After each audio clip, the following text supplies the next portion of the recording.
Night journey చేసి వచ్చి పనుకుంటే ఈ పనికి మాలోడు పొద్దున్నే నిద్రలేపి ఎక్కడికి తీసుకెళ్తున్నావురా అని అడిగితే చెప్పకుండా నన్నయితే బీచ్ దగ్గరికి తీసుకెళ్ళాడు.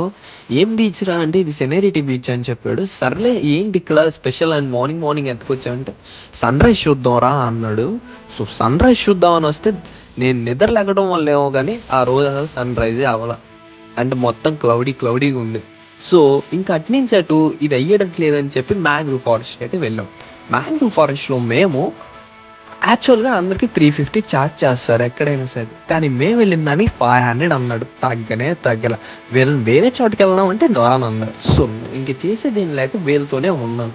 అండ్ వీళ్ళైతే 4 ప్లేసెస్‌ని అయితే విజిట్ చేపిచ్చారు. ఒకటి మ్యాంగ్రూవ్ ఫారెస్ట్, ఇంకోటి అరకమేడు ట్రస్ట్ అంట.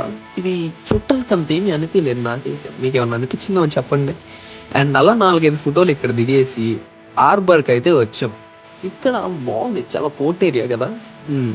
ఇంకా అలా ఇక్కడ, అక్కడ చూస్తూ ఇంకా రివర్ మౌత్‌నయితే చూసాను. నాకిక్కడ అట్రాక్టివ్‌గా అనిపించింది అదొక్కటే మాత్రం. River mouth and harbour. And అలా ఎంజాయ్ చేస్తూ ఇంక ఈ వీడియోకైతే బాయ్ చెబుతున్నాను. నెక్స్ట్ వీడియోలో ఫుడ్ గురించి చెప్తాను.